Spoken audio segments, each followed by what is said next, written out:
Friends, आपका स्वागत है मेरे इस प्यारे से YouTube channel EDU physics Hindi में। आज हम प्रश्नावली 6.2 का पार्ट 3 यानी त्रिभुज चैप्टर का पार्ट 4 लेकर आए हुए हैं, जिसमें हम क्वेश्चन नंबर 5 को देखेंगे। क्वेश्चन नंबर 2, 3, 1 और 4 के वीडियो पहले ही बना दिया गया है। इसकी जो एक प्लेलिस्ट बनाई गई है, प्लेलिस्ट में जाकर के त्रिभुज की प्लेलिस्ट को देख सकते हैं। इस वीडियो के डिस्क्रिप्शन बॉक्स में भी प्लेलिस्ट को डाल दिया गया है, आप वहां से वीडियो को देख सकते हैं। ठीक है, चलिए शुरू करते हैं क्वेश्चन नंबर 5 को।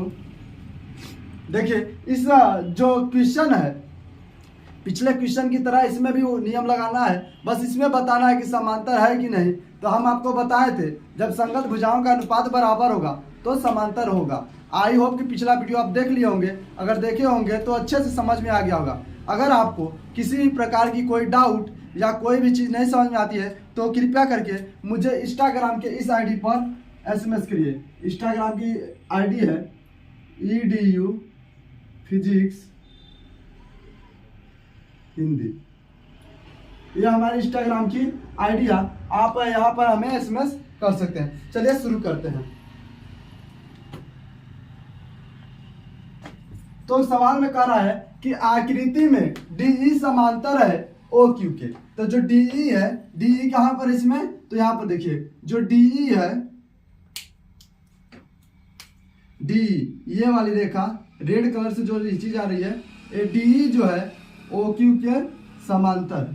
ठीक है, कह रहा है। और DF जो है QR के समांतर, यानी ब्लैक कलर से हम इसको दिखा देते हैं। जो DF है यानी ये QR के समांतर। आज हम बताए थे कि आधारभूत समानुपाती प्रमेय जब लगेगा तब दो भुजाएं क्या होंगे, समांतर होंगी। तो दर्शाइए कि EF समांतर QR। तो हमको इसे सिद्ध करना है कि ये दोनों बराबर है कि समांतर है कि नहीं। चलिए हल करते हैं। तो हल में करेंगे, हल लिखेंगे। देखिए यहां पर पहले हम इस चित्र को देखते हैं। पहले हम बात कर रहे हैं DF समांतर QR को, यानी DE, पहले DE और OQ क्या दिया है, DE और OQ, यानी DE और OQ के समांतर को लेते हैं। तो DE और OQ से मिलकर कौन त्रिभुज बन रहा है, ये वाला त्रिभुज बन रहा है। DE और OQ से यही चित्र बन रहा है, ये त्रिभुज बन रहा है। इस त्रिभुज को हम बाहर अगर निकालें तो यहाँ पहला चित्र जो बनेगा वो क्या बनेगा, कुछ इस प्रकार से बनेगा।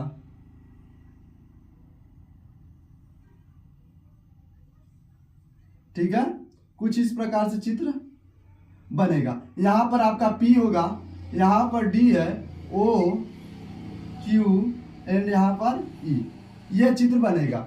जो ब्लैक कलर की हम जो जिग जैग लाइन खींचे हैं, DE और OQ आपस में समांतर है। जब ये होंगे तो यह बात करते हैं किस त्रिभुज की, त्रिभुज POQ। तो लिखेंगे त्रिभुज PQO में, PQO में क्या है, DE समांतर OQ। क्या है, DE समांतर OQ। ठीक है, तो लिखेंगे आधारभूत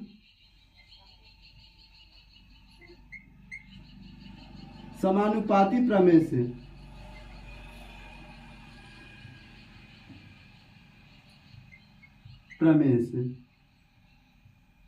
तो आधारभूत समानुपाती क्या बताता है कि संगत भुजाओं का जो अनुपात होता है वो बराबर होता है। यानी संगत भुजाएं ये हो गई और ये हो गई, इन दोनों का जो अनुपात होगा, ध्यान दीजिएगा उसी साइड से हम अनुपात लेंगे जिधर 3 बिंदु हो। देखिए इधर 3 बिंदु दिए गए हैं, इधर 3 बिंदु दिए हैं, इधर 2 बिंदु, तो हम 3 बिंदु वाले को लेंगे। ठीक ना, तो क्या हो जाएगा, PE बटा EQ। क्या हो जाएगा, PE बटा EQ बराबर PD बटा DO, PD बटा DO। इसे हम समीकरण 1 बना लेते हैं। आई बात समझ में, यहां तक समझ में आई कि नहीं। फिर से देख लेते हैं कि इस चित्र को कह रहा है कि DE समांतर EQ है, DE समांतर OQ है। DE समांतर OQ को लिए इससे मिलकर त्रिभुज ओ और क्यू बन रहा था, इस त्रिभुज को हम बाहर निकाले तो ऐसी आकृति बन रही थी। तो यहाँ पर हम जब देखें कि डी समांतर ओ क्यू है तो त्रिभुज पी ओ क्यू की बात करते हैं। इसमें जब आधारभूत समानुपाती लगाए तो आधारभुत समानुपाती होता है कि संगत भुजाओं का अनुपात क्या होता है, बराबर होता है। ठीक है, तो संगत भुजाएं कौन होगी, पीई और ई क्यू। तो इनका अनुपात लिख लिए पीई बटे ई क्यू। फिर इसके बाद जो भुजा है पीडी और डीओ, तो पीडी बटे डीओ। हमेशा उस साइड को लेंगे जिधर तीन बिंदु दिए हुए हैं। ठीक है, अब दूसरा नंबर पे देखते हैं दूसरे चित्र को। ये जो है क्या दिया है, डीएफ समांतर क्यू आर। क्या दिया है, डीएफ समांतर क्यू आर। यहां वाला लिखिए डीएफ समांतर क्यू आर। तो डीएफ कौन सा है, ये डीएफ हो गया, ये जो हो गया डीएफ हो गया ब्लैक से जो लिखे हैं, और क्यू आर। तो इसकी त्रिभुज की रेड वाले से जो बन रहा है, इस त्रिभुज के बारे में बात किया जाएगा आपसे। जो रेड से हम जिगजैग लाइन खींचे हैं, इस लाइन को अगर हम बाहर निकालें तो कुछ इस प्रकार से बनेगी।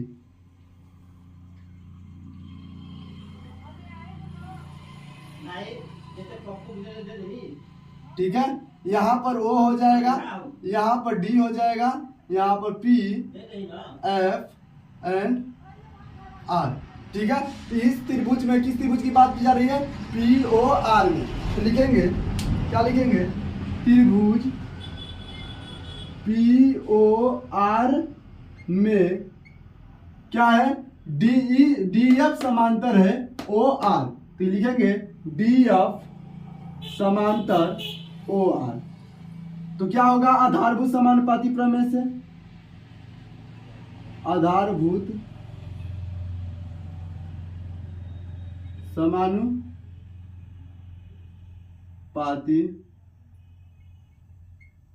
प्रमेय से। ठीक है, अब आधारभूत समानुपाती प्रमेय जब लगाएंगे तो क्या हो जाएगा, इसमें होगा पहले इस साइड की भुजा लेते हैं पी एफ बटे एफ आर। क्या हो जाएगा, पी एफ बटे एफ आर बराबर क्या आ जाएगा, पीडी बटे डीओ, पीडी बटे डीओ। इसे हम समीकरण नंबर 2 बना लेते हैं।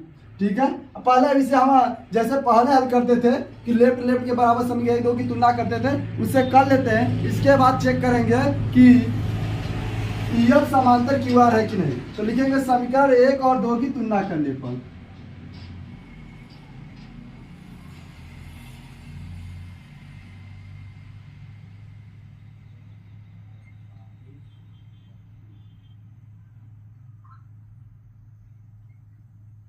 समीकरण 1 और 2 की तुलना करने पर, तो देखिए यहाँ पर दोनों साइड पीडी बटे डीओ, यानी जब एलएचएस के बराबर होता है तो आरएचएस के बराबर है।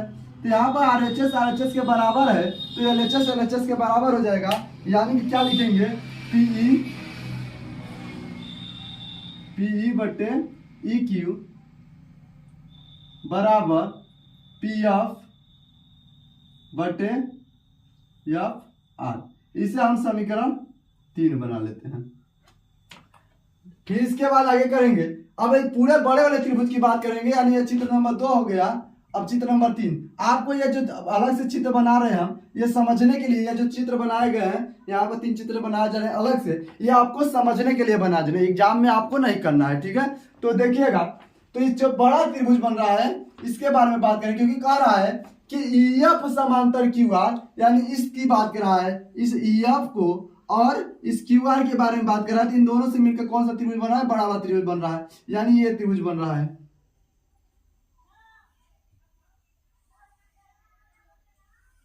ठीक है, इस टाइप का चित्र बन रहा है। तो यहाँ पर पी हो गया, यहाँ पर R Q E and F. तो लिखेंगे क्या, त्रिभुज पी क्यू आर में, त्रिभुज पी क्यू आर में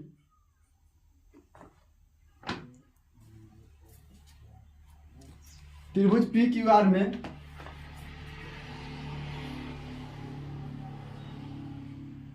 आधारभूत समानुपाती प्रमेय से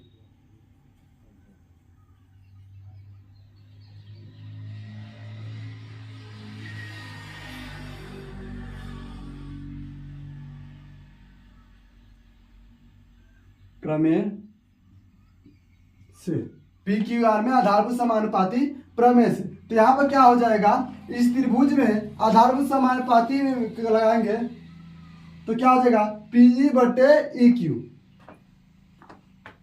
PE बटे EQ हो जाएगा ना, PE बटे EQ बराबर PF बटे FR, PF बटे FR। अब देखिए जो समीकरण 3 है और जो ये निकला है दोनों एक ही है, PE बटे EQ, PE बटे EQ, PF बटे FR, PF बटे FR। तो लिखेंगे समीकरण 3 में सिद्ध किया गया है,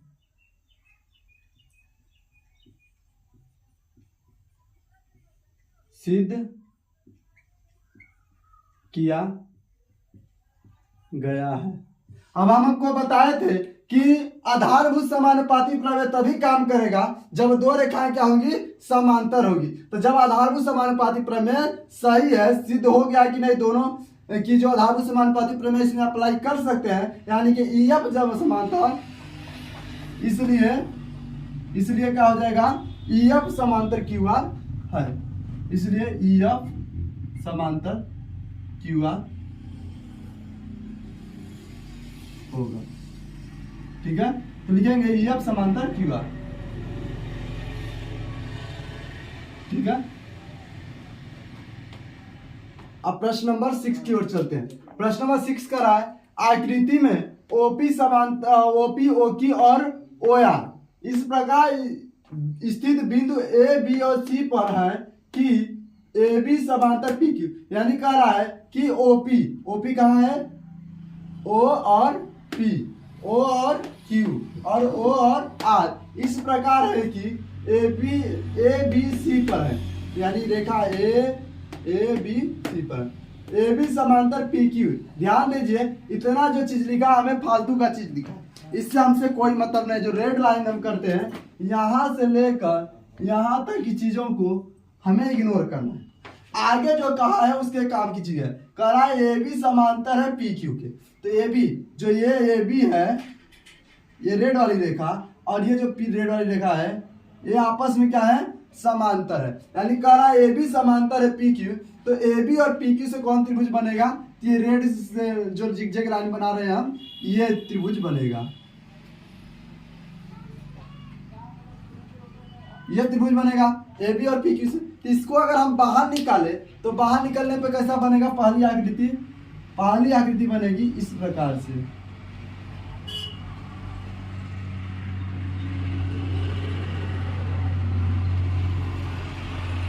ठीक है,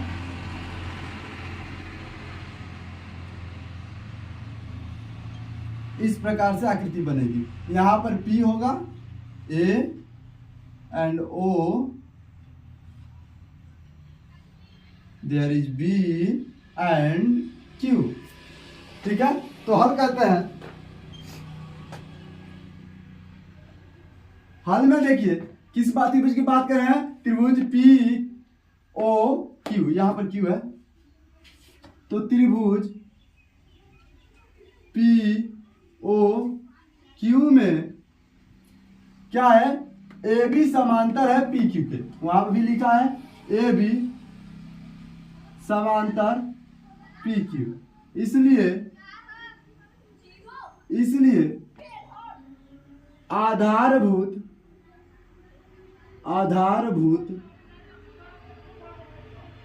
समानुपाती प्रमेय से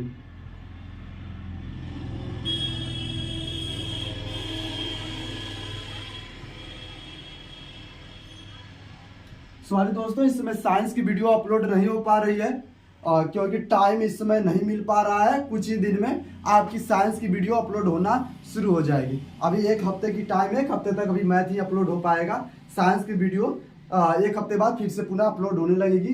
प्लेलिस्ट में जो चैप्टर हम पढ़ा दिए हैं प्लेलिस्ट बनी हुई है, आप वहां जाकर देख सकते हैं। ठीक है, और मैथ के भी हर चैप्टर जो चैप्टर हम पढ़ा दिए, जैसे मैं बहुपद, दो चर वाले रैखिक समीकरण और त्रिभुज पढ़ा रहे हैं, तो इन सब चैप्टर की त्रिभुज बनी हुई प्लेलिस्ट बनी है, जाकर आप प्लेलिस्ट में देख सकते हैं। ठीक है, तो आधारभूत समानुपाती प्रमेय से तो हम आपको बता रहे थे कि तीन बिंदु देखना है किधर किधर है। इधर 3 बिंदु है और इधर 3 बिंदु है। तो इस 3 बिंदु को हमको देखना है और यहाँ पर आधारभूत समानुपाती लगाना है। तो यहाँ पर लगाते हैं OB बटे BQ हो जाएगा, OB बटे BQ। ठीक है, तो लिखेंगे, आप कैसे लिख सकते हैं, OB बटे BQ लिखिए या QB बटे BO लिखिए। ध्यान है, जब इधर से इधर जाएंगे तो इधर से इधर आएंगे, और जब इधर से इधर आएंगे तो इधर से इधर जाएंगे। बस इतना ही आपको ध्यान देना है। तो OB बटे BQ, OB बटे BQ बराबर OA बटे AP, OA बटे AP। ठीक है, समीकरण नंबर 1। अब देखिए, ये हो गई पहली बात, समीकरण 1 बन गया। अब फिर कह रहा है आगे, देखिए AC जो है PR के समांतर है। AC कहाँ पर है, ये ब्लू कलर से देखिएगा, सॉरी ब्लैक से ही देखिए, AC, ये AC हो गया और ये कौन हो गया, PR। ये आपस में समांतर है, इन दोनों से मिलकर कोई जो त्रिभुज बन रहा है वो ब्लैक से हम कर दे रहे हैं जिगजैग। तो ये जो त्रिभुज बन रहा है AC और PR हो गया। ठीक है, तो इस त्रिभुज का अगर यहाँ पर हम आकृति बनाए तो कुछ इस प्रकार की आकृति बनेगी। ठीक है, इस प्रकार की आकृति बन रही है। यहाँ पर आपका O है, यहाँ पर A है और यहाँ पर P and there is CR। ठीक है, ये आकृति सेकंड बन रही है। तो किस त्रिभुज की बात कर रहे हैं, त्रिभुज POR में। तो लिखेंगे त्रिभुज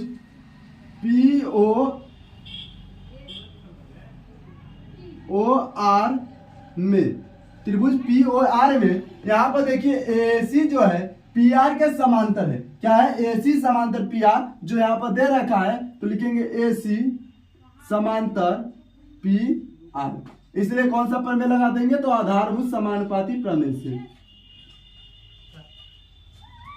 आधारभूत समानुपाती प्रमेय से। तो आधारभूत समानुपाती प्रमेय से ध्यान रहे कि आधारभूत समानुपाती प्रमेय को बच्चों थेल्स का प्रमेय भी कह सकते हैं। तो आधारभूत समानुपाती प्रमेय लिखे, थेल्स का प्रमेय लिखे, दोनों सेम है। तो आधारभूत समानुपाती प्रमेय में क्या हो जाएगा, 3 बिंदु को देख रहा है। तो यहाँ से शुरू करते हैं, OC बटे CR क्या हो जाएगा, OC बटे CR बराबर क्या हो जाएगा, OA बटे AP। क्या लिखेंगे, OA बटे AP। ये हो गया समीकरण नंबर 2। ठीक है, अब यहाँ पर 2 समीकरण हमें मिल गए हैं। तो पहले की बात ही हमें यहाँ पर क्या करना है, तुलना करना है। तो लिखेंगे समीकरण 1 और 2 की, 1 और 2 की तुलना करने पर, तो जब तुलना करेंगे तो दोनों में देखिएगा राइट जो है, दाया जो है राइट वाला राइट के बराबर है, OA बटे AP, OA बटे AP बराबर है, यानी लेफ्ट वाला लेफ्ट के बराबर हो जाएगा। इसलिए OB बटे BQ बराबर क्या हो जाएगा, OC बटे CR। ठीक है, इसे हम समीकरण 3 बना लेते हैं। ठीक है, अब कह रहा है कि दर्शाइए कि BC समांतर क्यों है, QR यानी पहले वाले सवाल की तरह है। इसका तीसरा जो चित्र मिलेगा उसके लिए देखना पड़ेगा पहले BC और QR का है। ये देखिए जो BC है ये है और QR ये है। इन दोनों का अगर अलग से बाहर हम चित्र निकालें तो कुछ इस प्रकार से बनेगा। यहाँ पर हो या आपका P, यहाँ पर आपका है BC और सॉरी यहाँ पर है O। इस त्रिभुज की बात की जाए जो ब्लैक कलर से नया बना रहे हैं हम, नए वाले त्रिभुज की बात की जा रही है। तो यहाँ पर O है, तो O B and Q there is O C and R। इस त्रिभुज की बात की जा रही है, यानी त्रिभुज OQR में। तो लिखेंगे त्रिभुज OQR में आधारभूत समानुपाती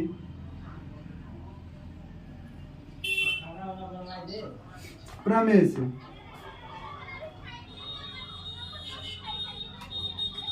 तो आधारभूत समानुपाती प्रमेय क्या हो जाएगा इसमें? हो जाएगा इसमें कि OB बटे BQ, OB बटे BQ, BQ बराबर OC बटे CR, OC बटे CR। अब ये देखिए ऊपर जो है समीकरण 3 में सिद्ध कर दिया गया है, तो लिखेंगे समीकरण 3 में सिद्ध किया गया है या ऊपर सिद्ध किया गया है, बस इतना लिख लीजिए, ऊपर सिद्ध किया गया। ठीक है, जब ऊपर सिद्ध कर दिया गया है तो जो आधारभूत समानुपाती प्रमेय है बताता है संगत भुजाओं का अनुपात बराबर है।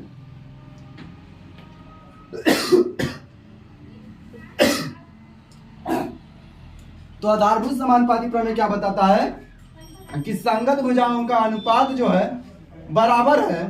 तो जब संगत भुजाओं का अनुपात बराबर है तो समांतर होंगे, यानी लिखेंगे आधारभूत समानुपाती प्रमेय के विलोम से।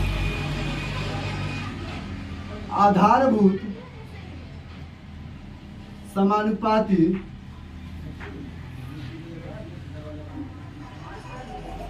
प्रमेय के